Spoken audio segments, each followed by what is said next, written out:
கிறிஸ்துக்குள் அன்பான காலைக்கது நிகழ்ச்சி நேயர்களே, இந்த நாளிலும் கூட இயேசுவின் இனிதான நாமத்துல உங்களோடு கூட இணைவதில் மிகுந்த மகிழ்ச்சி அடைகிறேன். இந்த நாள்ல நமக்கு வருகிற செய்தி எங்க இருந்து அப்படின்னு சொன்னா, சங்கீதம் 34 அதிகாரம் 10வது வசனம் என்ன சொல்லுகிறது அப்படின்னு சொன்னா, கர்த்தரை தேடுகிறவர்களுக்கோ ஒரு நன்மையும் குறைவுபடாது.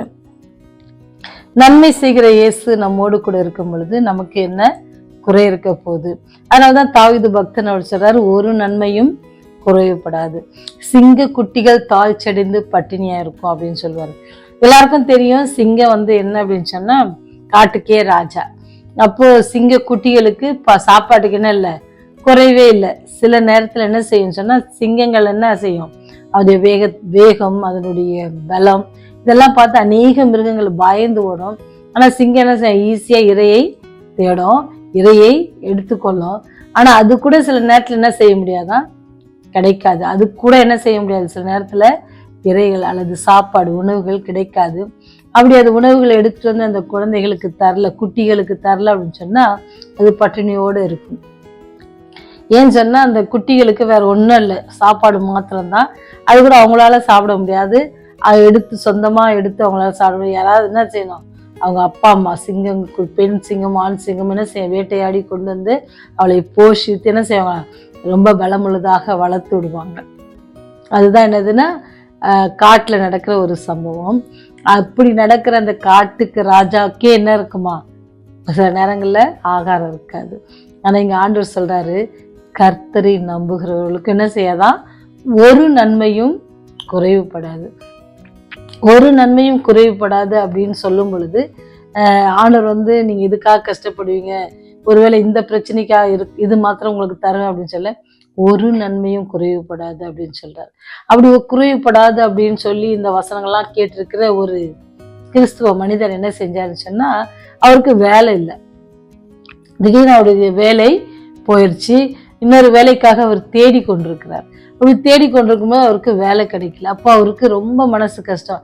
என்ன ஆண்டவரே, உண்மை நம்பாத பிள்ளைங்க, பின்பற்றாத பிள்ளைங்களாம் நான் பெரிய பெரிய போஸ்ட்ல இருக்கிறாங்க, பெரிய பெரிய அதிகாரியாக அவங்களுக்கு வேலை கிடைக்குது, நான் உண்மையே நம்பி இருக்கிறேன், ஆனா நீங்க எனக்கு என்ன தரல, ஒரு வேலை கூட எனக்கு கிடைக்கலையே அப்படின்னு சொல்லி அவர் சுற்றி திருக்கும் பொழுது அப்ப இந்த வசனம் அவருக்கு ஞாபகம் வருது. என்ன சொல்றாருன்னு சொன்னா, முதலாவது நீங்கள் தேவனுடைய ராஜ்யத்தையும் நீதியும் தேடுங்கள், பின்பு இவைகள் எல்லாம் உங்களுக்கு கொடுக்கப்படும். நம்ம கிட்ட என்ன குறை இருக்குது நம்ம பார்க்கணும்.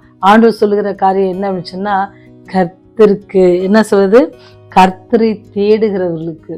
நம்ம எப்போ தேடுறோம் கர்த்தரை, நமக்கு ஏதாவது காரியம் வேணும்னா தற்கால தேவைக்காக தான் என்ன செய்யறோம், அவரை தேடுகிறோமே தவிர நம்ம இன்னைக்காச்சும் ஆண்டவரே இந்த நித்திய ஜீவனை நான் பெற்றுக்கொள்ளணும், இந்த ரட்சிப்பை நான் பெற்றுக்கொள்ளணும் அப்படி யாராவது தேடி இருக்கிறோமா? இந்த உலக பிரபான காரியத்துக்கு நம்ம அநேக நேரம் என்ன செய்யறோம், ஆண்டவரை தேடுகிறவர்களா இருக்கிறோம். நீங்க சொல்றாங்க, கர்த்தரை தேடுகளுக்கோ ஒரு நன்மையும் குறைவுபடாது. பாருங்க, காட்டுக்கு ராஜாக்கே என்ன, அவங்க குட்டிக்கு என்ன இருக்காதான், சாப்பாடு இருக்காது. ஆனா நம்ம ராஜா, நம்ம யூத சிங்கம், யூத ராஜா என்ன செய்வாரு, அவர் சொல்றாரு, என்னை தேடுவங்களுக்கு என்ன செய்யாது, ஒரு நன்மையும் குறைவுபடாது அப்படின்னு சொல்றாரு. அப்ப நம்ம குறைவுபடுகிறோம் அப்படின்னு சொன்னா நம்ம என்ன செய்யல, ஆண்டவரை முழுமையாக தேடல. ஒருவேளை கடந்த நாட்களில் நாம் அவர் முழுமையாக தேடாதபடிக்கு நம்ம அநேக நேரத்தில் குறை சொல்லி கொண்டு இருப்போம் அப்படின்னு சொன்னா, ஆண்டவரை பின்பற்றுகிறோம், நீர் எங்களுக்கு நல்ல மேய்ப்பனா இருக்கிறீங்க, அப்படிலாம் வாக்கு கொடுத்துருக்கீங்களா அப்படின்னு நம்ம கேள்வி கேட்போம்னு சொன்னா, அவர் சொல்றாரு, முதலாவது தேவனுடைய ராஜ்யத்தையும் அவருடைய நீதியும் தேடுங்கள், பின்பு எல்லாம் உங்களுக்கு கொடுக்கும். நீங்க என்ன எல்லாம் கேட்குறீங்க அதெல்லாம் உங்களுக்கு கொடுக்கப்படும். ஏன்னு சொன்னா, நீங்க அவருடைய நீதியையும் அவருடைய ராஜ்யத்தையும் தேடும் பொழுது மற்ற பொருட்களை நமக்கு என்ன செய்யாதான், பெரிதாக தெரியாது, மற்ற காரியங்கள்லாம் நமக்கு பெரிதாக தெரியாது என்பதை நம்ம உணர வேணும். அதனால ஆண்டவர் நமக்கு கர்த்தரை தேடி மத்திய 7:11 ரொம்ப அழகா அவரு சொல்லியிருக்கிறார். என்ன சொல்ற, தன்னிடத்தில் வேண்டிக் கொள்கிற யாவருக்கும் அதை தருவது அதிக நிச்சயம் அல்லவா அப்படின்னு சொல்லியிருக்காரு.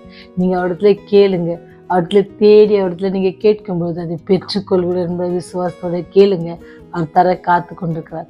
கர்த்தரை தேடுகிறவர்களுக்கோ ஒரு நன்மையும் குறைவுபடாது. சிங்க குட்டிகள் தாட்சியடைந்து பட்டினியா இருக்கும். அவரை தேடி பாருங்க. அவரை தேடி பார்த்தீங்கன்னு சொன்னா அந்த யூத ராஜசிங்கம் உங்களை போஷிக்க வல்லவராயிருக்கிறார், உங்களை பாதுகாக்க வல்லவராயிருக்கிறார், உங்களுக்கு எல்லா குறைகளையும் நீக்க வல்லவராயிருக்கிறார். அப்படி இருக்கிறப்பட்ட வல்லமை உள்ள தேவனை நீங்கள் பற்றிக்கொள்ள ஆசையாக இருக்கீங்களா?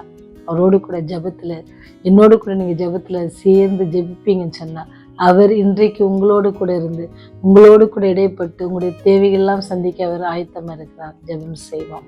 எங்களை அதிகமாய் நேசித்து எங்களை வழிநடத்துகிற பரலோக தந்தையே, சிங்க குட்டிகள் தாழ்ச்சியடைந்த பட்டினியா இருந்தாலும் உண்மை தேடுகிறவர்களுக்கு ஒரு நன்மையும் குறைவுபடாது என்று சொல்லி வாக்களித்த வல்லமை உள்ள தேவனே, இந்த நாளிலும் கூட உண்மை நோக்கி கூப்பிடுகிற யாவருக்கும் ஆண்டவரே, நீர் கிருபையா இருந்து அவருடைய தேவைகளை சந்தித்து நீர் உண்மையுள்ள தேவன், வாக்கு மாறாத தேவன் என்பதை அந்த பிள்ளைகள் உணர கிருபை செய்யுங்க.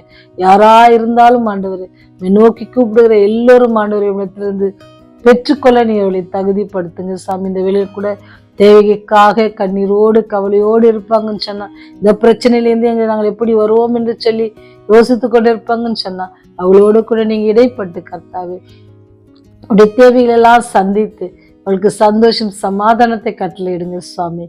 ஆண்டவரே, நீ சொன்ன இந்த வாக்கு தத்தம் நாங்கள் கர்த்தரை நம்பும் பொழுது எல்லா வகையிலும் நாங்கள் ஆசீர்வதிக்கப்படுவோம் என்று சொல்லி அந்த விசுவாசத்தோடு இந்த ஜெபத்துல கலந்து கொண்டிருக்கிற ஒவ்வொரு பிள்ளைகளுக்காக ஜெபிக்கிறோம். இந்த செய்தியை கேட்கிற ஒவ்வொரு குடும்பத்தையும் நீங்க ஆசீர்வதிங்க, ஒவ்வொரு நண்பர்களையும் ஆசீர்வதிங்க சாமி. இந்த செய்திகளை மற்றவர்களுக்கு ஃபார்வர்ட் பண்ற பிள்ளைகள் ஆண்டவரே, அந்த பிள்ளைகளோடு கூட கரம் இருந்து அவர்கள் தொடர்ந்து இந்த ஊழியத்துல பங்கு கொள்ள அவர்களுக்கு கிருபை செய்யுங்க.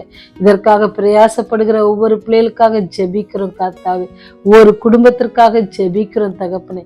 அவர்களையும் ஆசீர்வதிங்க, உடைய கையின் பிரயாசத்தை ஆசீர்வதிங்க. அவருடைய வேலை ஸ்தலங்களுடைய கிருபை அவர்களோடு கூட இருந்து வழிநடத்தும். அவருடைய பிள்ளைகளை பிள்ளைகளின் படிப்பின் காரியங்களை ஆசீர்வதித்து தாங்க சாமி. ஆண்டவரே, சிங்க குட்டிகள் தாழ்ச்சி பட்டினியா இருந்தாலும் உங்க நம்பி இருக்கிற பிள்ளை ஒரு நாளும் ஆண்டவரே அப்பத்துக்கு அலைந்து தின்னதாக நான் பார்த்ததில்லை என்று சொல்லி அநேகர் சொல்லுகிறது போல கர்த்தாவே, உண்மை நம்பி இருக்கிற பிள்ளைகள் ஒரு நாளும் வெட்கப்பட்டு போகாதபடிக்கு நிறைய அவளோடு கூட இருந்தவளை பாதுகாத்து அவளை வழிநடத்த வேண்டுமாய் இயேசு மூலம் ஜெபிக்கிறோம் ஜீவனுள்ள நல்ல தகப்பனே. ஆமேன், ஆமேன்.